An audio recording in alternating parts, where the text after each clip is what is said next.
Hello and welcome to Diverse and Inclusive Leaders, the show where I interview the most inspirational and thought-provoking leaders of today and unearth their unique stories of diversity and inclusion to help inspire, educate and motivate others to make the world of business and wider society a better place.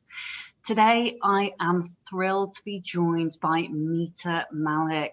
Now, Mita is a passionate storyteller. She's a top LinkedIn voice and inclusion champion. She's recently started a new role at Carta. She's a contributor to Entrepreneur Media and also a mum for two little ones as well. Welcome to the show, Mita. Thank you so much for having me. I'm really looking forward to our conversation.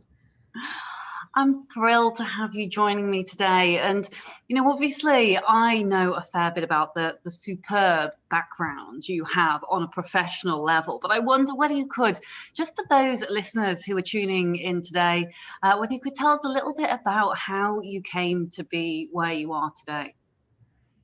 Well, where I came to be starts at the very beginning. I'm the proud daughter of Indian immigrant parents. My younger brother and I were born and raised in the US, and I grew up outside of Boston, and we were three families of color, and I didn't belong in my community. And my peers let me know that every day. I was bullied both verbally and physically growing up.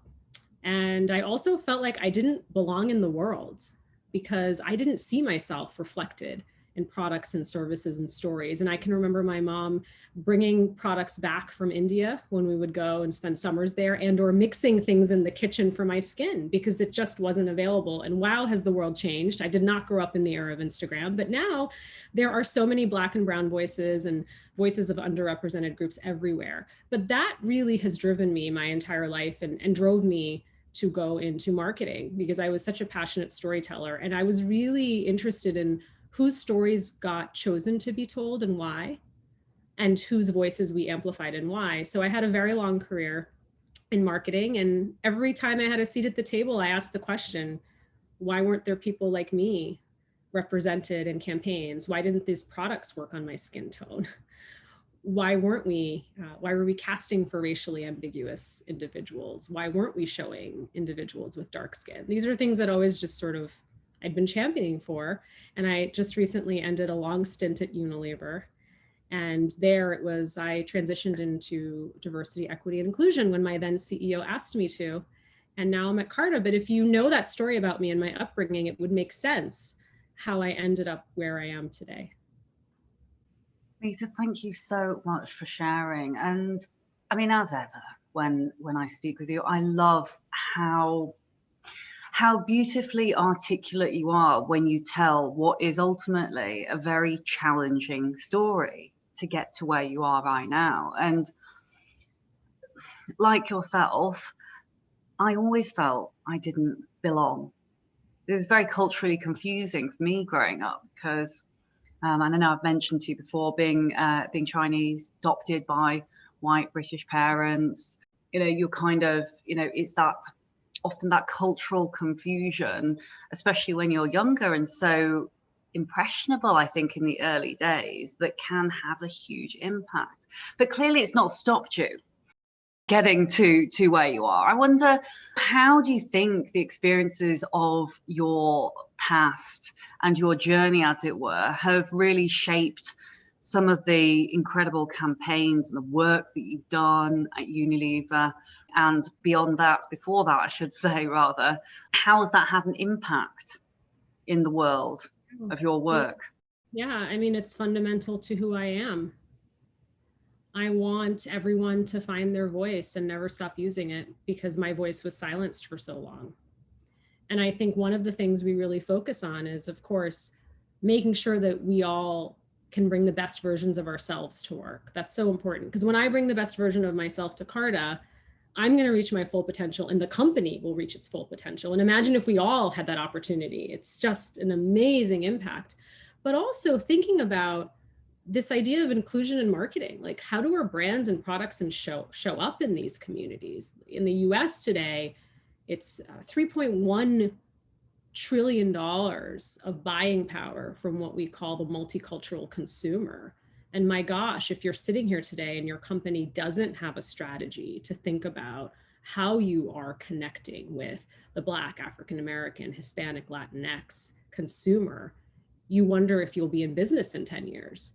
Right. And so I think that is really what drives me, because at the end of the day, I'm a consumer too. Right. So I think about myself, right? Like, what are the things that I'm passionate about buying? And, I'm voting with my wallet every single day. I'm voting with intention, I'm buying with intention, and I'm trying my best to support brands that align with my values. And I'm not alone in that.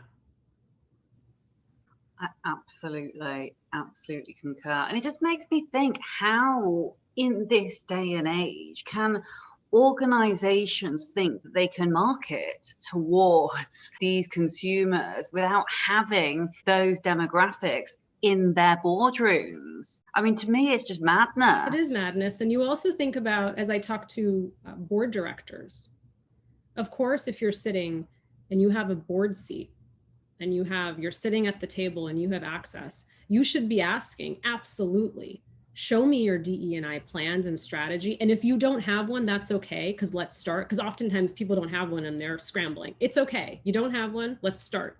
Let's look at your workforce demographics. Are they representing the communities in which you operate? And then show me the plan for how you plan to grow your brands, products, and services with the Black African American community. Show me the plans, because I know that you are leaving money on the table if you are not.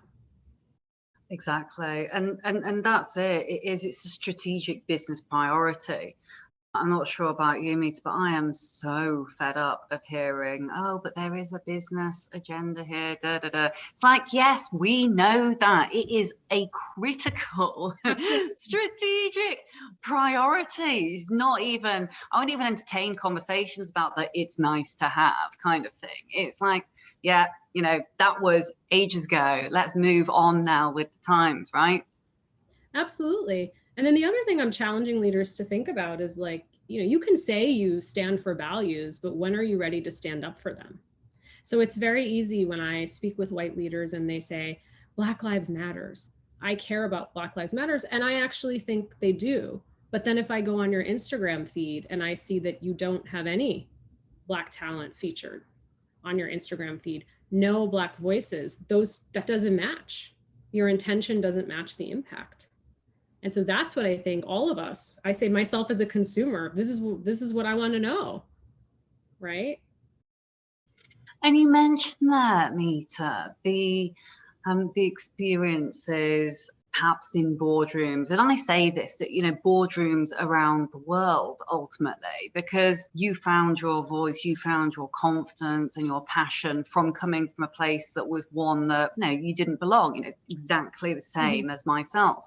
Was there a pivotal point within your career where suddenly you found that confidence? What would you say to other leaders or future generations of leaders that are listening in who, they want to speak up, but they can't? That's a great question. And I still struggle with that today. I still have imposter syndrome. We all do, right? It's like, gosh, why do people want to talk to me? What's my expertise? What's my value? And I have turned that into thinking about every time someone invites me into a room, I have a responsibility and an obligation to speak, because I will let them down.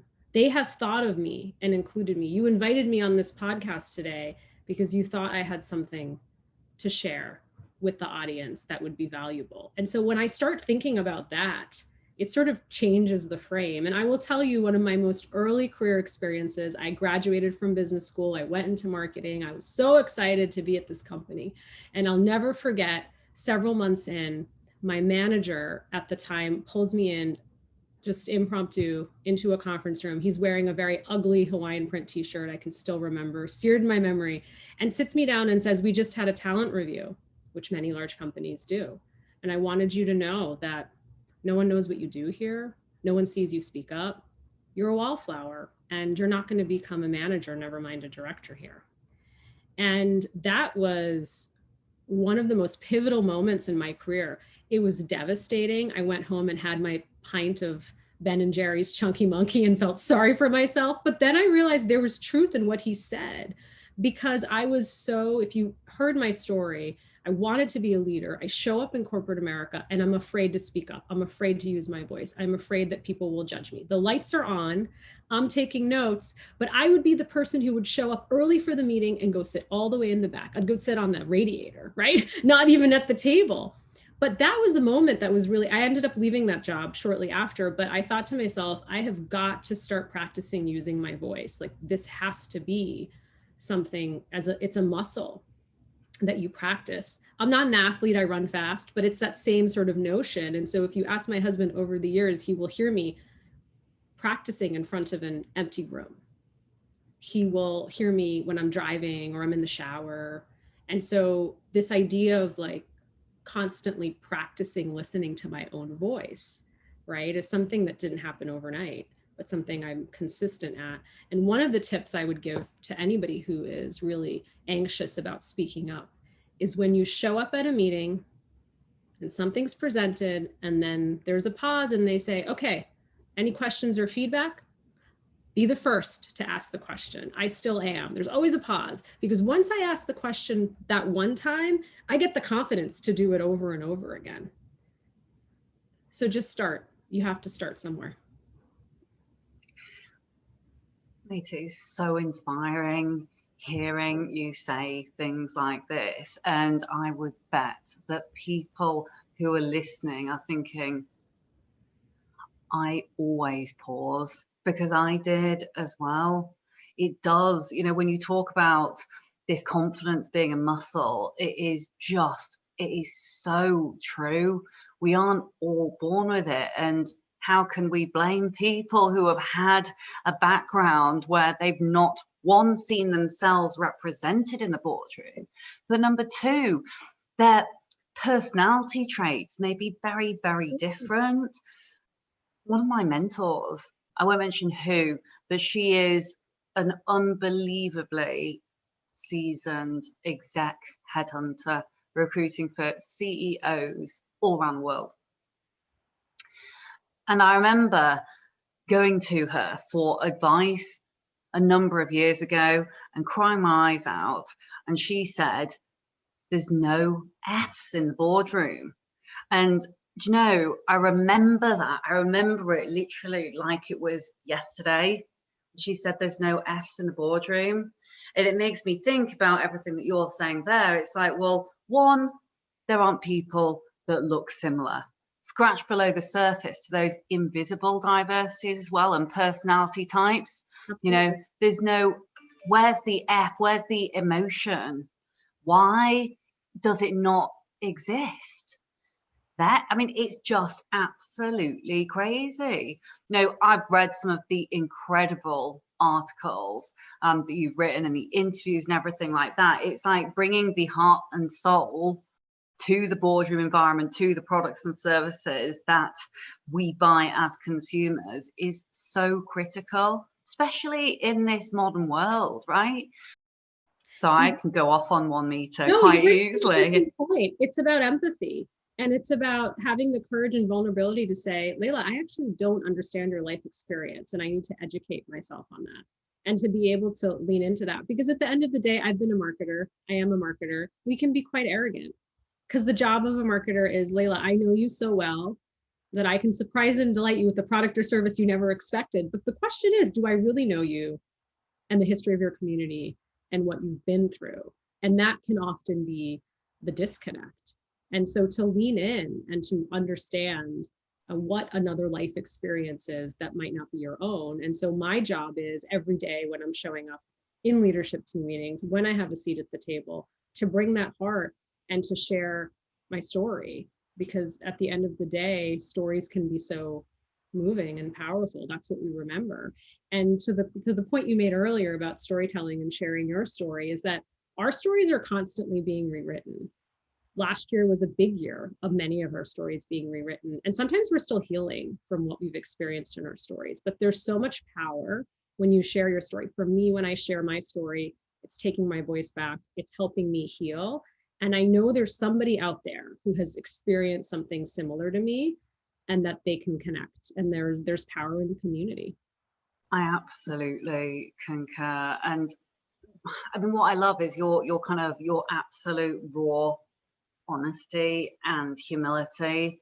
That is what, in particular in the current climate, that we are so desperate for. You know, when you mentioned that marketeers, in some instances, having that arrogance of, I know what you want to buy, kind of thing, it's like, yeah, exactly. Well, how do you know unless you have stepped into those shoes and actually walked around in them to feel what that feels like, that feeling of exclusion, ultimately, that you mentioned right back at the beginning of the podcast. It's like when you don't feel like you belong in a certain community, even though you might even look like that. I mean, the whole thing, it is just, there's so many different intersectional pieces in there. It's a complex, it's not just a one size fits all kind of piece, is what I'm trying to say.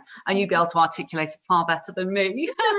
And listen, I'm stereotyping, I'm human. Not all marketers are arrogant, but I've been arrogant. I'm going to be vulnerable and say that, because you think you know it all and it's your business plan and it's your brand and I know what I'm doing and I know that this piece of content is great and I've done the work.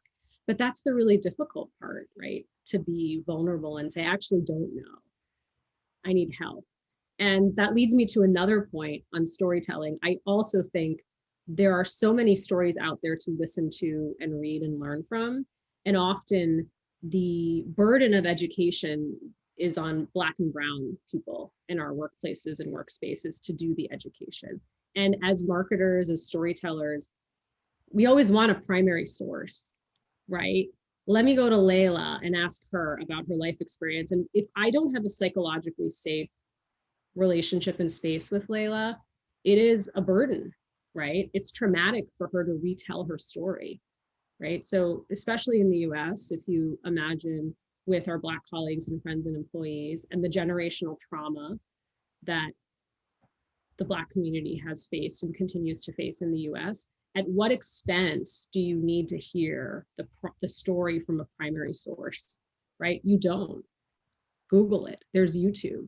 You know, I always say, I'm like, if you can Google the latest tortilla hack that's gone viral on TikTok, you can Google what it means to be anti-racist. You can Google and learn about life experiences in this day and age. You don't always have to go to the one Black or brown person that you know at work and ask them to share their story.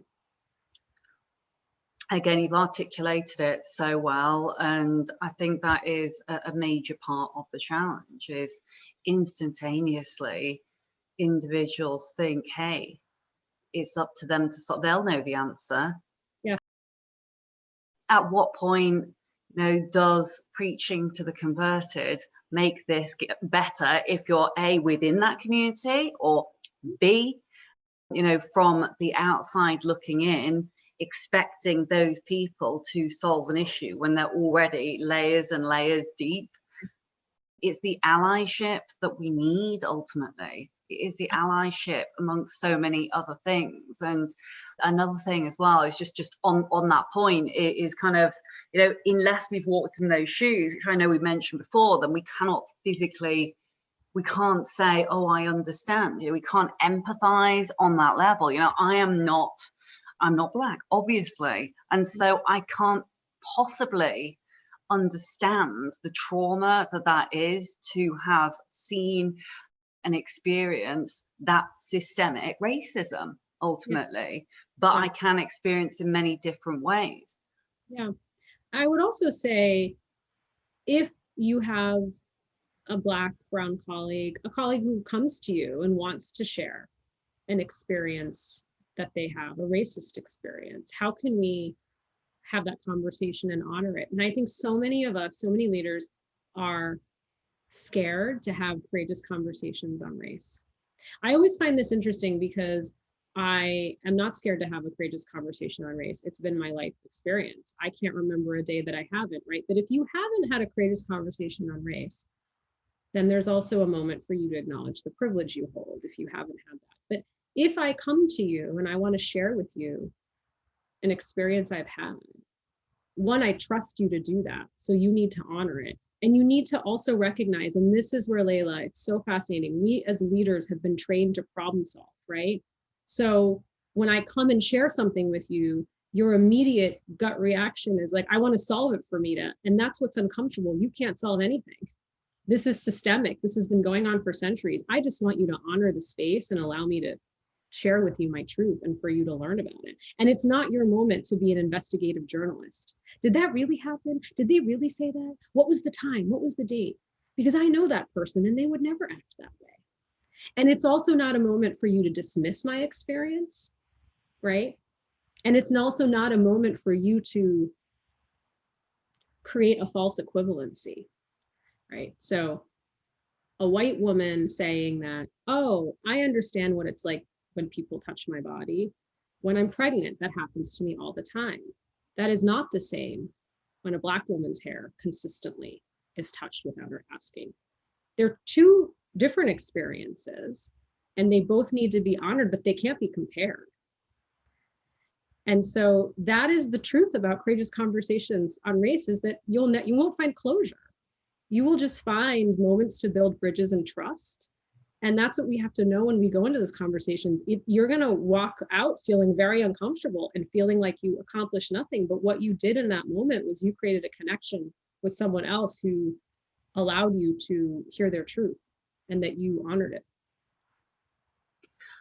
Another piece that I'm getting from everything that you're saying is the intersectionality and what that means. Talk to me a little bit about your thoughts in that area, because you aren't just a female, you aren't just a mother, you aren't just so many other things. You are a collection of every single piece of your life and every single facet and thread that's been within your life, the experiences you've had. Talk to me a little bit about. Yeah, I mean, diversity is multidimensional. Like you just said, if you ask me how I identify, I'll give you probably 9 different ways. And some of them you won't even know because they're not visible to you, right? Or I haven't shared that part of my story or experience with you. And that's where this work becomes more and more complicated. You know, even when I talk about my passion around women's initiatives, people will say to me, well, what about underrepresented groups? And so then I think to myself, wow, this is really complicated, because when I think of women's initiatives, I think of me and I think of you. Like I think about the intersectionality. And so historically, particularly in the US and I think other parts of the world, women's initiatives have benefited predominantly white women. So I think we're even socialized when we hear women's initiatives. We don't think about the intersectionality of Black women, trans women, individuals with disabilities, mothers, caregivers, right? Like it's so complicated. So I think to really think about getting to know people to understand the multidimensionality we all have, because it's not just what you see on the screen or what you hear me say, right? There might be things that I'm not willing to share yet and not comfortable sharing. Absolutely. And that's where being vulnerable and storytelling and story sharing, as you said previously, is just so important, because it's like that snowball effect. You see leaders who have made it to incredible places like you have, and you think, right, I can be there. I see a female, I see a parent, I see these many things and I feel them as well. No, that it makes the world a difference. And it breaks my heart when I hear and speak to younger leaders often who say, I can't see anyone in that boardroom environment or in a position like yours that has something visibly or culturally similar to myself. How do you think, being a parent, obviously, of your 2 little ones, how do you think that has changed your perception on all that you've done and been through and experienced in the position that you're obviously now in? I mean, it hasn't been easy, Leila. We're sitting at almost a year, and I feel like I'm one of the few, not one of the few, but I'm one of the lucky ones. I'm one of the women who are still working mothers. You know, in the US alone, we know the latest stats from Fortune magazine are that 5 million women have left the workforce since the start of the pandemic, which we're hitting almost a year. I remember it was around March 8th, I started working from home remotely, and 2 million have disappeared completely from the workforce. For every unemployed father, there's 3 working mothers who are unemployed, right? And so this is something that's really top of mind for me right now, because what are we going to do to keep the rest of the women in the workforce, but also what are we going to do to bring them back? And so I've been, in terms of my own career, I have a life partner who he is just as passionate about his job as I am about mine. And so we have a 5 and 8-year-old. So that's been our family journey of how we've balanced each other in the times when my career and my weeks and days have been more intense and vice versa. So I think that's important. And for many who are raising children alone, to have the village and the community around them to help them and support them. And what's really difficult right now, Leila, is I feel like my community and village has been ripped out from under me. We have the privilege to have this conversation working from home. I'm not a frontline worker, and I honor and applaud all those individuals who are keeping our economy going on the front lines. And yet I still have my own struggles being at home and failing at virtual schooling and trying to make impact at work and all the things that we're all going through right now. Here. Is what I would say to that. I mean, it's almost sometimes, what can you say? It's like that onion, isn't it? It's, not only are we going through the midst of a incredibly difficult pandemic for so many reasons, but also there is on top of that the fact that women are really struggling to stay in the workforce, because it is still the case that they are primary caregivers a lot of the time. Again, I know I'm preaching to the converted here, but it is making sure that organizations really do provide that flexibility. They have a moral obligation to make sure that they are doing this right now. The future of the workforce, whilst I guess we can't predict in some instances, there's a huge amount that we can learn, that corporations in particular can take away from this to make genuine, long-term, sustainable change. I mean, to anyone who is listening is a leader. I consider everybody to a leader. And I don't want to know what your company's doing. I want to know what you're personally doing to keep women in the workforce. What are you doing? That means, number one, are you allowing for flexibility in terms of there's no such thing as core operating hours anymore? And I'm so shocked when I still hear that there's this notion of core operating hours. It's flexible hours, and really focusing on what are the priorities, when are deliverables due, and being flexible if someone's doing work early in the morning or late at night. That shouldn't matter. I think the second is companies starting 4-day work weeks for 5 days of pay. Why not? Right? I know at Carta, we're providing a stipend for caregivers. Many companies are doing that to support additionally. And then, third, check back in with the women who've left the workforce a year ago. See where they are now. If they've left your company, if you're hiring, make the connections to other opportunities. And then the last thing I would say is please, please, please support women-owned businesses. There's so many mom entrepreneurs out there. Next time you're looking for a thank you gift, a team activity, a birthday gift, whatever it is, vote with your wallet and support the women out, just not inside of your company, but outside of your company as well. And I always say, this is when I know that you see me. I love a good virtual cocktail kit. You can send me alcohol, it's fine. But when someone sends me a pizza or a meal for my family, it's like, wow, you see me. I want to be a great leader and a great mother. And it's those small things. Like, I know then that my company wants me to succeed at work and also in my home life. And do you see, I know I'm going into marketing stuff now, but I'm just so interested. Oh, do you see that there is a trend now towards personalization? What is your take on the future when it comes to inclusive marketing?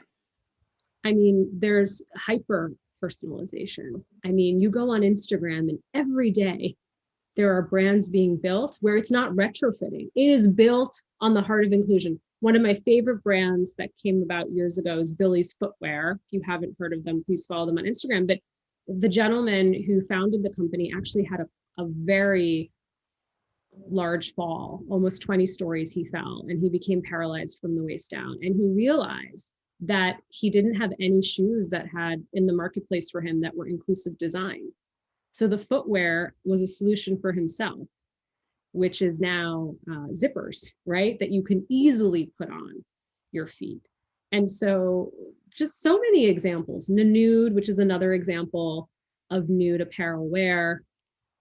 What nude looks like on your skin, Leila, looks differently than mine. So they petitioned the Oxford Dictionary to change the definition of nude, which nude is not a pinkish beige color. Nude is about matching all skin tones. So this is the future. It's here now, and it's a very different world from when I grew up, and I'm so proud of it. We still have a lot more progress to make, but I'm so proud of the world that our children are growing up in. And I'm a, as you can tell, I'm an optimist. As my husband says, a glass half full person, but I have to be. So that's the place I come from.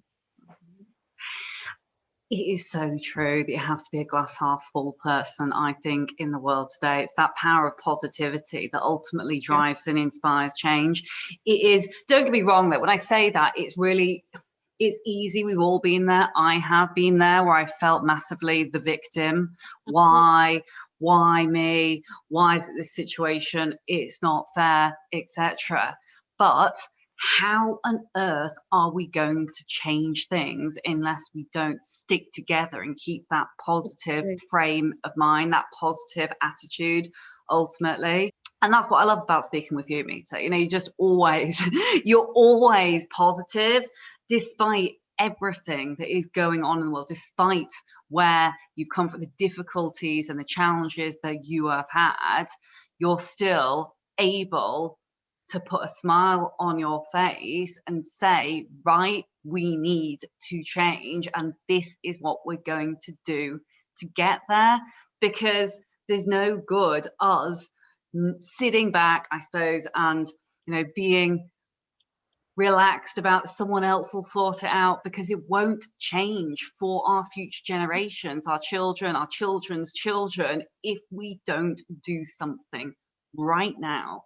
Absolutely. And all of us, each of us, have a responsibility to show up every day at home and in our community and our workplaces, spaces, to be an inclusion champion. It is not the job of the CEO, CHRO, CDO, enter name, to fix what's happening culturally. And so what do I mean by that? Next time you're hiring for someone and you don't have a diverse slate, get on LinkedIn. LinkedIn is amazing. There's so much great talent out there. Be the talent scout.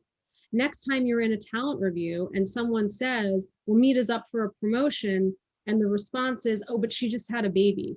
She's not going to be up for that. Did we ever ask Mita? And if Mita was a working father, would we have that conversation, right? And then the final piece is, I don't care who you are or how much money you have, everyone has some money to give. So in your company, if you're making a video or you're shooting something, ask the question, why do we go to the same large agencies? Why aren't we giving other small business owners a shot? And then again, whatever money you have personally that you're spending, think about who you're giving that to. And just, being more intentional. And that takes a little bit more work. But once you get into a habit of it, it just becomes a part of how you operate. It's also a really easy way as well for larger organizations to create huge change at grassroots or community level, right? Because they're spending so much money with the same old, why not switch out for others and drive diversity all the way through your supply chain? And something we're very focused on at Carta is, if I can give the person who's starting a business for the first time, and we can be that person's first customer, that's game changing, right? And I don't care if you're Carta or Walmart or Viacom or Unilever, if you can give Mita Mallick, who's starting her own business, let's say, if you can be my first customer, there is going to be line out the door, because I've worked with Walmart, I've worked with Carta. Oh, well, now it's going to be very easy for me to get other business. And sometimes you just need that one shot. Oh, Mita, I feel like I'm constantly saying, I agree, I concur, I agree, I concur. But I so agree, because it is tough. And obviously we're a minority owned business. You know, we are global. Yes. Not obviously on the podcast talk loads about our business, but it is tough in those early days. Yes. It is so tough just to even get the opportunity to pitch. When you've got the big brands, it becomes like a snowball. But to get that first opportunity and get that foot through the door, it really ain't easy. And so what you say there as a call to action for businesses everywhere, and people, individuals, you know, not just corporations, but I know we're talking about corporations in this instance, giving those businesses that opportunity, they'll be so grateful for it, so grateful. You know, sometimes it's that one contract that pays the salary that puts food on the table ultimately. So I agree. Mita, it's so inspiring speaking with you. It always is. I always feel like I talk on and on, but I know how incredibly busy you are at the same time. And so, you know, what I will say before we go is, and go into a very, very quick lightning round, if that's okay, is just a couple of kind of last questions. And again, I'm sure they're not difficult for you, but we'll see. I'm going to start. You ready? I'm ready. 30 seconds for each question. First of all, your secret to success? Being happy with what I have.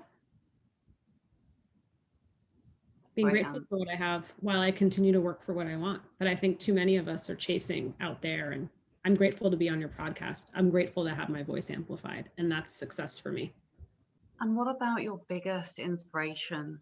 I'm sure there's been many, many people. I know there's been many people throughout your life, but who has been the biggest hero or shero or person that you've really remembered? I would say my parents, and I lost my father. God bless him, God love him. Tiger Dad. People can look that up, what that means. But I lost him 4 years ago, February 14th, and he's the reason why. He and my mom are the reason why I'm here today. Yeah. And how about if you could go back in time and speak to the young Mita back then, when you were not feeling at all like you fitted in or you belonged, or indeed perhaps it's someone in a similar circumstance to that right now listening in, what would you say to them? Be the best version of yourself. Focus on being the best version of yourself. I have spent most of my career working for extroverted white men, many of who have been my biggest champions, but I'm not a white man and I'm not extroverted. I'm an ambivert. It's in between, an introvert and extrovert. But there was something freeing, Leila, when I finally just said, I know who I am, I know what my talents are, and I'm just going to focus on being the best version of me and not worry about what everyone else is doing. Mita, thank you so much. It has been a joy. It's always a joy speaking to you, actually. But it's been so inspiring. There's so many things that resonate with me personally. I know will resonate with many people who are tuning in. Ultimately, that call to action is real. The story is real, and you can make a difference. And hearing your voice, seeing you today, it's another reminder that we must remain positive about our future and we can make a change. Thank you so much for having me. And thank you for all that you're doing in this world and the impact you're making. Thank you. Thanks so much, Mita. And for those who've been tuning in today, if you missed anything, don't worry at all, because we'll put all of the key learning points into the show notes from today's show with Mita. You can also follow her. She's prolific on LinkedIn and Twitter and Instagram and everything like that. But we'll put links into the show notes so that you can check out, get in touch, reach out, and don't be a stranger. If you have been affected by anything as well during the show, please do get in touch with us. Do not suffer in silence. Do not be alone. There are others who have and are experiencing similar things, it is together that we can drive forward and make sustainable change. My name is Leila Mackenzie Dallas, and you've been listening to the Diverse and Inclusive Leaders podcast show by DAL Global. You can visit us at www.dalglobal.org/podcast, and we'll look forward to seeing you again very soon. Thank you so much for watching the Diverse and Inclusive Leaders podcast. Please do feel free to hit the like button below, or if you'd like to receive future notifications, do ping the notification bell here at the side. If you're interested in the audio version only, you can find it on the following streaming platforms. Any extra info and descriptions will be in the links below. Look forward to seeing you soon.